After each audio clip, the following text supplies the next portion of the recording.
ఈరోజు ఆంధ్రప్రదేశ్ 9వ తరగతి సాంఘిక శాస్త్రం హిస్టరీ పాఠ్య పుస్తకంలోని 5వ పాఠంకి సంబంధించిన ముఖ్యాంశాలు చూద్దాం. 5వ పాఠం ఆధునిక ప్రపంచంలో పశుపోషకులు. ఇందులో 212 నుంచి 217 పేజీ వరకు ఈ మార్పులు పశుపోషకుల జీవితాలను ఏ విధంగా ప్రభావితం చేసే పై మార్పులు చూసాం కదా, అవి పశుపోషకుల జీవితాలను ఏ విధంగా ప్రభావితం చేసాయో కింద చూద్దాం. ఈ పరిణామాలన్నీ పచ్చిక బయళ్ళ తీవ్రమైన కొరతకు దారితీశాయి. మేతకు ఉపయోగించే భూములను స్వాధీనం చేసుకుని ఏ భూములుగా మార్చడం వలన పశువులకు మేత భూమి కూడా బాగా తగ్గిపోయిందంటే వ్యవసాయ భూములుగా మార్చడం వల్ల. ఈ పరిణామాలన్నీ పచ్చిక బయళ్ళ తీవ్రమైన కొరతకు దారితీశాయి. మేతకు ఉపయోగించే భూములన్నీ స్వాధీనం చేసుకుని ఏ భూములుగా మార్చడం వల్ల పశువుల మేత భూమి కూడా తగ్గిపోయిందంటే వ్యవసాయ భూములుగా మార్చడం వల్ల.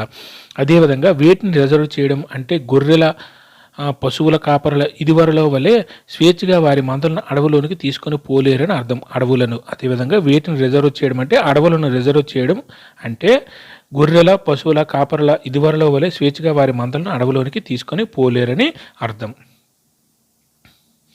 ఏమి అదృశ్యమై పట్టభూములుగా మారడంతో మిగిలిన భూములపై పశువుల మందలు ఆధారపడవలసి వచ్చింది. దీని కారణంగా ఈ పచ్చిక బయలు నిరంతరాయంగా పశువుల కొరకు ఉపయోగించవలసి వచ్చింది. పచ్చిక బయళ్ళు ఏమి అదృశ్యమై పంట భూములుగా మారడంతో మిగిలిన భూములపై పశువుల మందలు ఆధారపడవలసి వచ్చింది. దీని కారణంగా ఈ పచ్చిక బయళ్ళను నిరంతరాయంగా పశువుల కొరకు ఉపయోగించవలసి వచ్చింది. అంటే పచ్చిక బయళ్ళు అదృశ్యమయ్యడంతో సాధారణంగా ఎవరు వారి పశువులను ఒక ప్రాంతం నుండి మరో ప్రాంతానికి మేత కొరకు తరలిస్తూ ఉంటారు. దీనివలన వీరు వదిలి వెళ్ళిన భూమిలో మరలా ప్రకృతి సిద్ధంగా పచ్చిక పెరగడానికి సమయం ఉండేదంటే సంచార పశుపోషకులు. సాధారణంగా ఎవరు వారి పశువులను ఒక ప్రాంతం నుండి మరొక ప్రాంతానికి మేత కొరకు తరలిస్తూ ఉంటారు. దీనివలన వీరు వదిలి వెళ్ళిన భూమిలో మరలా ప్రకృతి సిద్ధంగా పచ్చిక పెరగడానికి సమయం ఉండేదంటే సంచార పశుపోషకులు. వీరి కదలికలపై నిషేధం విధించడం వలన మేత భూమిని నిరంతరాయంగా ఉపయోగించడం వలన వేటి శ్రేష్టత తగ్గిపోయింది. దీనివలన పశువుల మేతకు కొరత ఏర్పడడానికి పశు సంపద తగ్గిపోవడానికి దారితీసింది. మేత దొరకని పశువులు కరువు కాటకాల వల్ల చనిపోయాయంటే పచ్చిక బయళ్ళపై నిషేధించడం. వీరి కదలికలపై నిషేధం విధించడం వల్ల మేత భూమిని నిరంతరంగా ఉపయోగించడం వల్ల వేటి శాస్త్రం తగ్గిపోయింది అంటే పచ్చిక బయళ్ళ శ్రేష్టత అనేది తగ్గిపోయింది. దీనివల్ల పశువుల మేతకు కొరత ఏర్పడడానికి పశు సంపద తగ్గిపోవడానికి దారితీసింది. మేత దొరకని పశువులు కరువు కాటకాల వల్ల చనిపోయాయంటే పచ్చిక బయళ్ళ శ్రేష్టత అనేది తగ్గిపోయింది. ఈ పటంలో ప్రస్తుత అధ్యాయంలో ప్రస్తావించిన పశుపోషక సమూహాలు నివసించే ప్రాంతాలు గుర్తించబడ్డాయి. ఆల్రెడీ మన పశుపోషక సమూహాలు కొన్ని నేర్చుకున్నాం కదా, అవి ఎక్కడ ఉన్నాయో పటంలో చూపడం జరిగింది. చూద్దాం. ఇక్కడ జమ్మూ కాశ్మీర్లో గుజ్జర్లను చూపిస్తున్నారు. తర్వాత గడ్డీస్ హిమాచల్ ప్రదేశ్, తర్వాత బోటియాలు గుజ్జర్లు ఉత్తరాఖండ్. ఇవన్నీ నార్మల్గా గుర్తుపెట్టుకోండి, ఆల్రెడీ మనం నేర్చుకున్నాం. గుజ్జర్లు అంటే అక్కడ జమ్మూ కాశ్మీర్, గడ్డీస్ అక్కడ హిమాచల్ ప్రదేశ్ రాష్ట్రంలో చూపిస్తున్నారు. బోటియాలు గుజ్జర్లు అంటే అది ఉత్తరాఖండ్. తర్వాత బంజారాలు ఉత్తరప్రదేశ్కి రాజస్థాన్కి మధ్యలో బంజారాలు అటు ఇటు కూడా ఉన్నారు. నెక్స్ట్ రైకాల్ అంటే రాజస్థాన్ మనకు తెలిసిందే. రాన్ ఆఫ్ కచ్లో మాల్దారీలు, రాన్ ఆఫ్ కచ్ గుజరాత్, రాన్ ఆఫ్ కచ్లో మాల్దారీలు. తర్వాత బంజారాలు మధ్యప్రదేశ్, ఎక్కువగా బంజారాలు మధ్యప్రదేశ్. తర్వాత దంగ్రాలు మహారాష్ట్ర. తర్వాత కురుబలు, గొల్లలు వీళ్ళందరూ ఆంధ్రప్రదేశ్ మరియు కర్ణాటక రాష్ట్రాలు ఉంటారు. ఆంధ్రప్రదేశ్, తెలంగాణలో పెద్దగా లేకపోవచ్చు కానీ ఆంధ్రప్రదేశ్లో గొల్లలు మాత్రం కంపల్సరీ ఉంటారు. కురుబలు వీళ్ళందరూ కర్ణాటక, ఆంధ్రప్రదేశ్లో ఉంటారని చూపిస్తున్నారు పటంలో. ఇది ఒక ఎట్ ఎ గ్లాన్స్ గుర్తుపెట్టుకోవచ్చు, ఈజీగా రాయొచ్చు ఆన్సర్లు. తర్వాత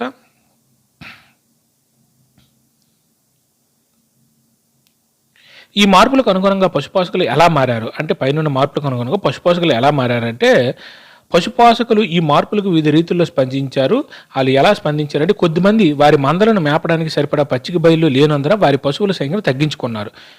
తర్వాత మరికొందరు వారి పూర్వపు మేత భూముల్లోనికి ప్రవేశించడం కష్టసాధ్యమైనందున కొత్త పచ్చిక బయలును వెతుక్కున్నారు. కొంతమంది పశువులు తగ్గించుకున్నారు, కొంతమంది కొత్త పచ్చిక బయళ్ళను కొత్త పచ్చిక బయళ్ళ కోసం ప్రయాణం చేస్తూ వెతుక్కున్నారు. ఏ సంవత్సరం తర్వాత ఒంటెలు, గొర్రెలను పెంచే రైకాలు సింధు నది ఒడ్డున ఉన్న సింధు ప్రాంతాలకు వారి పశువులను మేతకు తీసుకుని పోలేకపోయారంటే 1747 తర్వాత. 1747 సంవత్సరం తర్వాత ఒంటెలు, గొర్రెలను పెంచే రైకాలు సింధు నది ఒడ్డున ఉన్న సింధు ప్రాంతాలకు వారి పశువులను మేతకు తీసుకొని పోలేకపోయారు. ఎవరి మధ్య ఏర్పడిన నూతన రాజకీయ సరిహద్దులు వారిని నిరోధించాయి. అందువలన వారు కొత్త ప్రాంతాలను అన్వేషించవలసి వస్తుందంటే భారత్, పాకిస్తాన్ అప్పుడు స్వాతంత్రం వచ్చింది కదా 1947లో. అప్పుడు భారత్ పాకిస్తాన్ల మధ్య నూతన రాజకీయ సరిహద్దులు వారిని నిరోధించాయి ఈ పశుపోషకులు. అందువల్ల వారు కొత్త ప్రాంతాలను అన్వేషించవలసి వచ్చింది. ఈ మధ్యకాలంలో వారు ఎక్కడ పంట భూముల్లో కోతలు పూర్తయిన తర్వాత అక్కడికి వారి గొర్రెలు మేపడానికి వలస వెళ్తున్నారు. ఇదే సమయంలో పశువుల వలన పంట భూములు కూడా సారవంతమైనాయి. అంటే హర్యానాలోని ఈ మధ్యకాలంలో వారు అంటే అక్కడ పశుపోషకులు లేదా రైకాలు వారు ఎక్కడ పంట భూముల్లో కోతలు పూర్తయిన తర్వాత అక్కడికి వారి గొర్రెలు మేపడానికి వలస వెళ్తున్నారు. ఇదే సమయంలో పశువుల వలన పంట భూములు కూడా సారవంతమైనాయి హర్యానాలోని.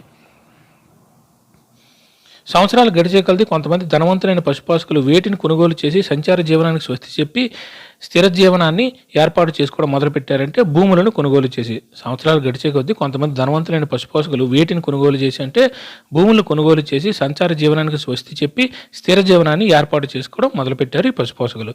కొంతమంది భూమిని సాగు చేస్తూ ఎవరిగా స్థిరపడ్డారంటే రైతులుగా కూడా స్థిరపడ్డారు పశుపోషకులు. కొంతమంది భూమిని సాగు చేస్తూ ఎవరిగా స్థిరపడ్డారంటే రైతులుగా కూడా స్థిరపడ్డారు. మరికొందరు వారి వ్యాపారాలను విస్తరించుకున్నారు. మరొక వైపు పేదవారైన చాలామంది పశుపోషకుల జీవనం కొరకు వడ్డీ వ్యాపారుల నుంచి డబ్బు అప్పుగా తీసుకున్నారు. వారి పశువులను గొర్రెలను పూర్తిగా పోగొట్టుకున్నప్పుడు వ్యవసాయ భూముల్లో లేదా దగ్గరలోని చిన్న పట్టణాలు ఎలా మారారంటే శ్రామికులుగా కూడా మారారు పశుపోషకులు. మరికొందరు వారి వ్యాపారాలను విస్తరించుకున్నారు పశుపోషకులు. మరొక వైపు పేదవారైన చాలామంది పశుపోషకులు జీవనం కొరకు వడ్డీ వ్యాపారుల నుంచి డబ్బులు అప్పుగా తీసుకున్నారు. వారి పశువులను గొర్రెలను పూర్తిగా పోగొట్టుకున్నప్పుడు వ్యవసాయ భూముల్లో లేదా దగ్గరలోని చిన్న పట్టణాలు ఎలా మారారంటే శ్రామికులుగా కూడా మారారు అని పనిచేసే వాళ్ళకు కూడా మారారు. అయినప్పటికీ ఎవరు వారి ఉనికిని కొనసాగించడమే కాక గత దశాబ్దాలుగా చాలా ప్రాంతాల్లో వారి జనసంఖ్య గణనీయంగా పెరిగిందంటే పశుపోషకులు. అయినప్పటికీ ఎవరు వారి ఉనికిని కొనసాగించడమే కాక గత దశాబ్దాలుగా చాలా ప్రాంతాల్లో వారి జనసంఖ్య గణనీయంగా పెరుగుతుందంటే పశుపోషకులు వారి ఉనికిని కొనసాగించారు. దీనితో వారి జనసంఖ్య కూడా బాగా గణనీయంగా కూడా పెరిగింది. ఒక ప్రాంతంలో పచ్చిక బయలు అంతరించిపోయినప్పుడు వారు సంచార దిశను మార్చుకుని వారి మందలో పశువుల సంఖ్యను తగ్గించుకొని ఏ వృత్తితో పాటు ఇతర ఆదాయ మార్గాలను ఎంచుకొని ఆధునిక ప్రపంచంలో వచ్చిన మార్పులకు అనుగుణంగా మారారంటే పశుపోషక వృత్తితో.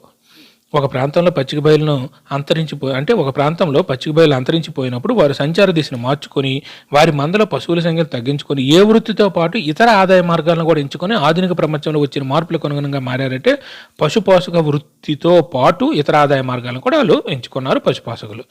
చాలామంది పర్యావరణ వేత్తలు ఈనాటికి శుష్క ప్రాంతాలు పర్వత ప్రాంతాలను ఏది పర్యావరణ హితమైన వృత్తిగా భావిస్తున్నారంటే పశుపోషణ అనేది. చాలామంది పర్యావరణ శాస్త్రవేత్తలు ఈనాటికి శుష్క ప్రాంతాలు పర్వత ప్రాంతాలు ఏది పర్యావరణ హితమైన వృత్తిగా భావిస్తున్నారంటే పశుపోషణ అనేది. ఈ విధమైన మార్పులు కేవలం ఎక్కడ గల పశుపోషక సమాజాలకు పరిమితం కాలేదు. ప్రపంచంలోని అనేక ఇతర ప్రాంతాల్లో కొత్త చట్టాలు పశుపోషకుల నివాస ప్రాంతాలను వారి జీవన విధానాన్ని మార్చుకునేలా ఒత్తిడి తెచ్చాయంటే భారతదేశంలోనే కాక. ఈ విధమైన మార్పులు కేవలం ఎక్కడ గల పశుపోషక సమాజాలకే పరిమితం కాలేదు అంటే భారతదేశంలో గల పశుపోషక సమాజాలకే పరిమితం కాలేదు. ఇంకా ప్రపంచంలోని అనేక ఇతర ప్రాంతాల్లోని కొత్త చట్టాలు పశుపోషకుల నివాస ప్రాంతాలను వారి జీవన విధానాన్ని మార్చుకునేలా కూడా ఇవి ఒత్తిడి తెచ్చాయి.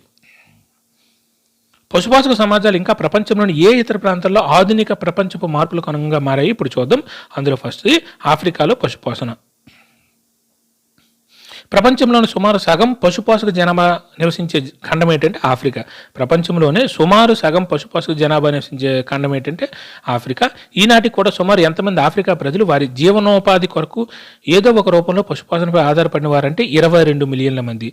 ఈనాటికి కూడా సుమారు ఎంతమంది ఆఫ్రికా ప్రజలు వారి జీవనోపాధి కొరకు ఏదో ఒక రూపంలో పశుపోషణపై ఆధారపడిన వారంటే 22 మిలియన్ల మంది.